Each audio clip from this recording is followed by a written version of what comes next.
Alaikum Ramla, how are you doing? Walaikum Assalam, Faizan. I'm okay. I'm well. How about you? I'm very good. Sorry for the confusion again. I thought you were in Pakistan, but you're in Buffalo right now. Yep. How are the things there? How's the quarantine and everything? Now, Buffalo is okay considering all the horror stories we heard about New York City.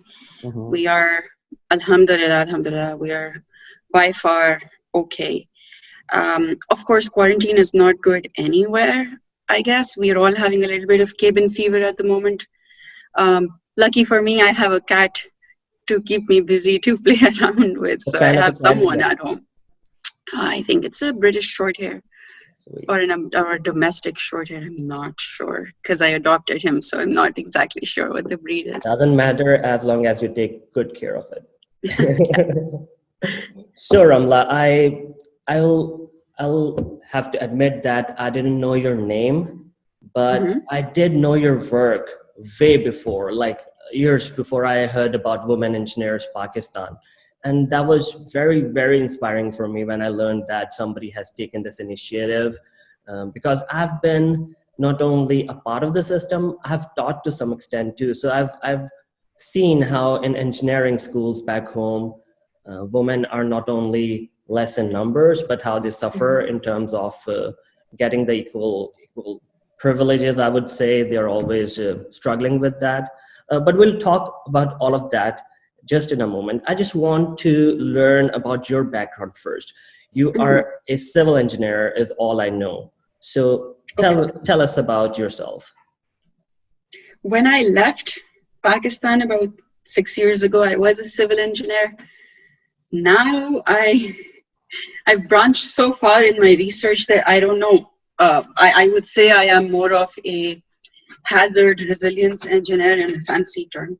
But if you look at what I do as an engineer, it's basically that I work around safeguarding structures and infrastructure as well, so roads, highways, etc., against like natural hazards, earthquakes, um, fires, hurricanes, fire following earthquakes, and man-made hazards like explosions or terrorist attacks, etc. So it's been a long ride, but it's been amazing to learn all of these things. And I think I'm very applicable to Pakistan now. That's great. So Ramla, you came from your master's initially. Hmm. Yes, Got it. And back home, you went to which school? NUST in Islamabad. NUST in Islamabad. Okay, NUST, and then master's on Fulbright, and then you continued with Hmm. your PhD. Yep. Cool. That's a so structural engineering is the hardcore civil engineering. If you talk about a Hmm. Pakistani scenario, I'm a civil engineer too, and I Hmm. didn't so I didn't want to pursue structural engineering, and I wanted Hmm. construction management. Unfortunately, UT Lahore didn't offer that, so I had to struggle a lot to find my way out. So you have not deviated at all. Everybody will consider you very direct civil engineer back home still. So If you met me in undergrad, you would have said that I deviated a lot because in undergrad, I used to hate structural engineering. And there's a reason for it because it was taught to us as if it's this giant, like a Goliath. Like you're supposed to be scared of structural engineering, Oh, ऐसे नहीं होती structural engineering, आंखें लाल करनी पड़ती, We used to hear these things and I was scared out of my wits कि मुझसे तो नहीं होगा. So I used to really enjoy transport. That's why I majored in NUST. My elective major was transportation engineering. So my interests were basically, traffic and highways and all these things. But when I came here to the US, I wanted to do something about hazards because, in Pakistan, those were the days when we were getting a lot of terrorist attacks. We had frequent earthquakes, and there is absolutely no infrastructure, no policies. There used to be uh, earthquake rehabilitation and I think reconstruction agency era that is also now defunct. Hameni pata what they did, and there were a lot of loopholes. So I switched because I thought, you know what, I can probably make a difference. I know and I understand traffic. and highway and all of that, because all that was good in Pakistan. But let's see what is good here in the US. So things like, seismic isolation or blast engineering, things that we don't really study back in Pakistan, which are very, very crucial back there. So I deviated a lot, actually, if I look from my point of view. Wonderful. Okay, we'll have to stop this conversation here. Two civil engineers talking. It will all be jargon for people listening. So let's jump right into what I wanted to talk about, and that is Women Engineers Pakistan. I just opened the website, and it looks like you have grown so much, like 15 universities, 8 cities, and thousands of people in the loophole. I know this must have been asked to you like a gazillion times, and you must hate answering it, but how did it all start? I need to ask this. Yeah, I always say this, that I was bored and I started a Facebook page. Not to say that that's where the idea started. The idea probably started back in undergrad when, again, we were told that, civil engineering nahi honi hai aapse, khawaateen ke liye nahi hai. Things that I'm pretty sure that you're familiar with as well. So there was this slight resentment कि क्यों कह रहे हैं? Say I am the topper of the class, let's say, or I am the topper of the engineering training batch in my first job or something, and yet I'm being told that I'm not capable for some reason, and apparently the way I look is the biggest hindrance on that. And once I was in the system, I stopped thinking like a student. And I started actually looking at what was happening to my colleagues, like my female colleagues as well. And that's when I realized, what, we really need to motivate women, because they're already very talented. When we were in undergrad, we knew that we are talented and we know our stuff. But something happened when we went to the workspace. It was like a massive friction hits you. And you start thinking that, okay, what, this really is not for me. You start doubting yourself. So it just started with a Facebook page with me just randomly posting links and things like that I thought, what, I like reading them. These are good resources. Maybe other people would like them as well. And it sort of caught on really fast. I didn't realize a lot of other women felt the same way. So my why aligned with a lot of other women across the country. And one day the Facebook page was contacted by the US Embassy. And actually this happened 6 years ago yesterday. That we were asked, because Facebook has these, memory things. So we were asked that there is an engineer from NASA coming over, and she would like to meet our team. And there was no team. It was just me posting things in a Facebook page. So I remember I ran to my colleagues and I said, can you pretend to be part of my team at WEP? And we did. It was an amazing conversation, and that sort of sparked something that we need to have representation. That's when that day I formalized everything. That, okay, this is not just a Facebook page. This is an organization. We are not going to work for free. We're going to have checks and balances. And I am not a business person, so it took a while to learn these things, to successfully run a business. But so far, yeah, we did kind of take over. Okay, so I can imagine that it would have been a very, not a very specific idea. It would have been a movement rather than an organization in the beginning. But now you must have defined your objectives, and you must have clearly decided what you want to do. So tell us a little about what WEP stands for and what you do, what you offer, and how the people, the women in Pakistan interested in the STEM field. And sure. I also read Women in Pakistan and Beyond. So I would like you to talk about that a little as well. So first, what are the objectives? What do you offer? How can people get benefited from it?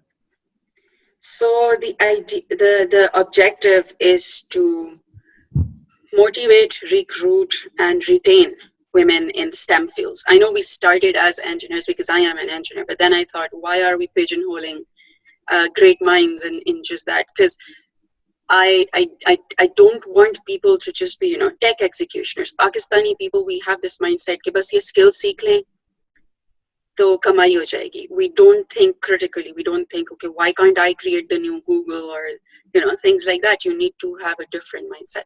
The objective is, like I said, to motivate, recruit, and retain women in STEM fields in Pakistan. And how we do it is we basically, our first focus group are undergraduate women. The reason they are our first and main focus group is because these women have already made the first step. They've decided that they want to be, engineers and biologists and physicists. And at this point, they are the most motivated in their career because they're learning things. What we do is that we give them all kinds of trainings, like software trainings, soft skills trainings, salary negotiations, internships. We connect them with high value networks of women already in the professional field. So we branch these girls out and show them what the world really is. We also offer like shadow internships and all sorts of things. The reason and by the way, we do this on like very subsidized rates. So if in the market there's a software being taught for, I don't know, 30,000 rupees, we teach it for 3,000 rupees. Like, it's crazy cheap. But we still charge because, of course, if we give things for free, we're not going to be sustainable. What we ask these girls in return is, the way to pay us back is to form teams in their campuses of campus ambassadors and then go to high schools and middle schools in Pakistan. Now, these do not necessarily have to be underprivileged areas, but the trend has been that most girls have gone back to their own schools, which have been from underserved areas sometimes.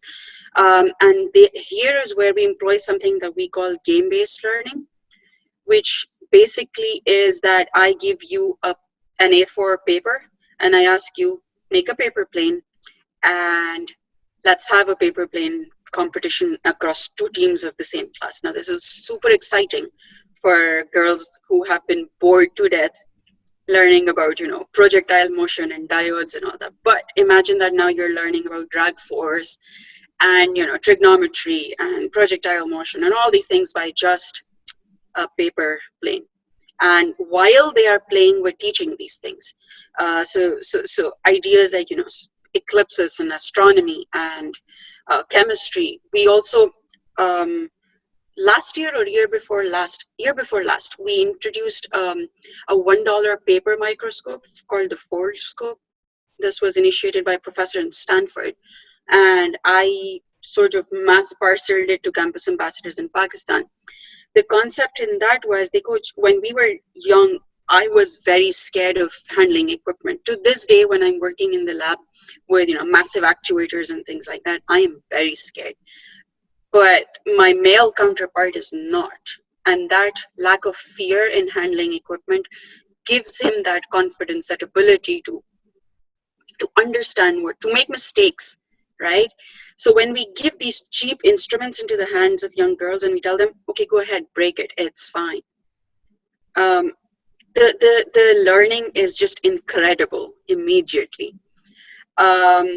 We do, of course, like I'm an earthquake engineer, so I also do all sorts of like shake table testing with young girls. You make props out of popsicle sticks.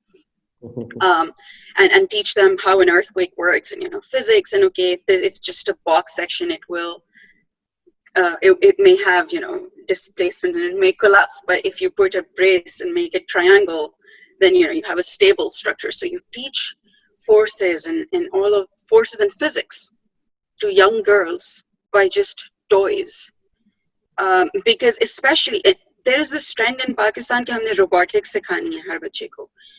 How do you teach robotics to a girl who is not even allowed a cell phone, let alone having ever touched a laptop, right?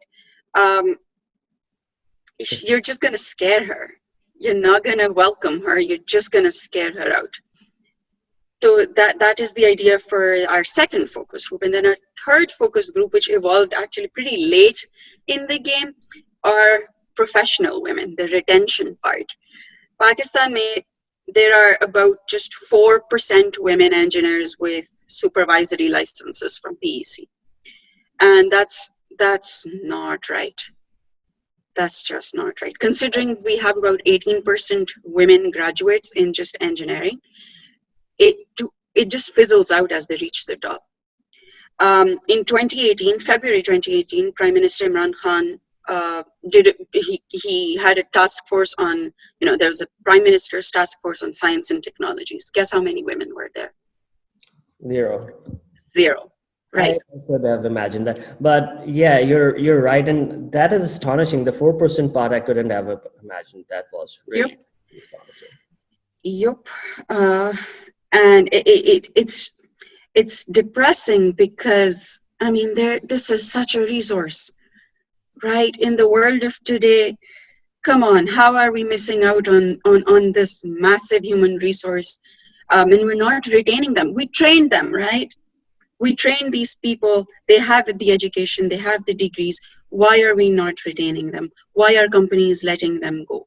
And then when I was thinking of these things, I was reminded of my seniors at my workplace in Pakistan, and I was reminded how they were mocked for leaving on time because, the culture of late sittings. They were mocked for trying to go home during lunch hours to prepare lunch and take care of their kids. कहा जाता था कि आप लोग तो घंटी बजते ही भागने की करते हैं, छुट्टी हो जाती है. Like we're school students. But what wasn't really taken into account is look how amazing they're managing time, that they did their task and they're already on their way home, rather than someone who's wasting your company man hours, right? Sitting till 10 p.m. Granted, sometimes that is needed for deadlines, but not every day.